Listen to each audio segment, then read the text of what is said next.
কালীঘাট তৃণমূলের তরফ থেকে এই মুহূর্তে একেবারে চন্দ্রিমা ভট্টাচার্যকে কটাক্ষ করা হচ্ছে। কুণাল ঘোষ তিনি কটাক্ষ করেছেন, তবে আজকে চন্দ্রিমা ভট্টাচার্য তিনি তৃণমূলের সমস্ত পদ থেকে ইস্তফা দিয়েছেন এবং সেই পদত্যাগ পত্র তিনি মমতা বন্দ্যোপাধ্যায়কে পাঠিয়েছেন, যেখানে মমতা বন্দ্যোপাধ্যায়কে তিনি অত্যন্ত তাৎপর্যপূর্ণভাবে প্রাক্তন মুখ্যমন্ত্রী হিসেবে উল্লেখ করেছেন। এবং তারপরেই আমরা যেটা দেখলাম, তিনি বলছেন যে তার কোনো রকম অভিযোগ নেই, তিনি ব্যর্থ। যখন আনুগত্য নিয়ে প্রশ্ন ওঠে তখন থাকার কোনো প্রশ্নই নেই।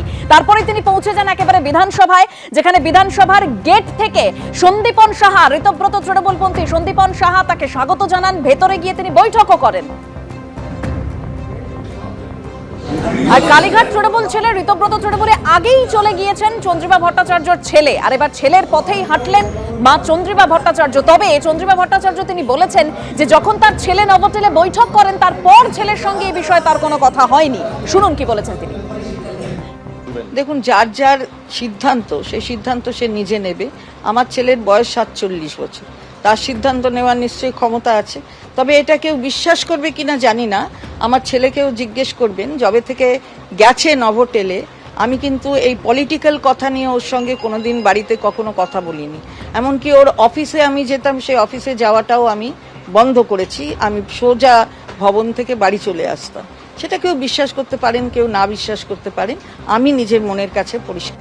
চন্দ্রিমা ভট্টাচার্য তিনি আরো বলছেন যে আমার সঙ্গে আলোচনা করে বাজেট হয়েছে এমন নয়, আপনারা যখন জেনেছেন তার কিছুক্ষণ আগে আমি জেনেছি। কি বলেছেন এই প্রসঙ্গে শুনুন। বাজেট আমি বলে দিই আপনাদের যে আমার সাথে খুব ডিসকাশন করে যে বাজেট তৈরি হয়েছে, কখনোই সেটা তৈরি হয়নি। আপনারা জনতা জেনেছে যখন, তার কয়েক ঘন্টা আগে আমি জেনেছি। আপনার দায়িত্ব মানে আপনি সই করেছেন অথচ আপনাকে জানানো আপনি আনুগত্য দেখিয়েছেন, আনুগত্য তো বটেই। যে যাই হোক, আনুগত্য তো দেখিয়েছি আমি। তো এটা ভয়ঙ্কর অভিযোগ। আনুগত্য প্রশ্নের মুখে বলে পদত্যাগ।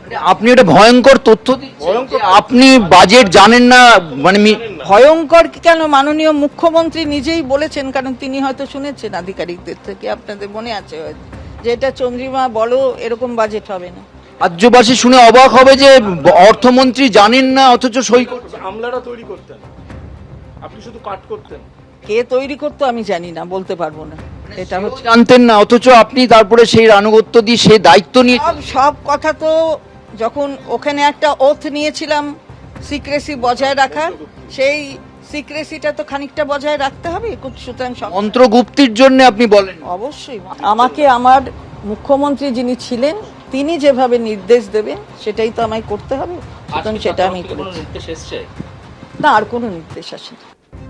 আজকে কুণাল ঘোষ তিনি যখন বিধানসভায় প্রবেশ করছেন তখন তিনি চন্দ্রিমা ভট্টাচার্যকে কটাক্ষ করে বলছেন যে দীর্ঘতম তার মন্ত্রিত্ব, তাকে অনেক গুরুত্বপূর্ণ দায়িত্ব দেওয়া হয়েছিল, তখন কোনো অভিমান হয়নি। শুনুন কি বলেছেন কুণাল ঘোষ।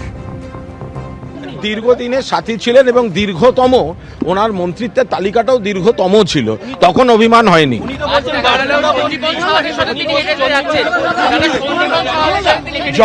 যতদিন সমস্ত গুরুত্বপূর্ণ দপ্তরগুলো মমতা বন্দ্যোপাধ্যায় ওনাকে দিচ্ছিলেন তখন অভিমান হয়নি গো। এবিপি আনন্দ, এগিয়ে থাকে, এগিয়ে রাখে।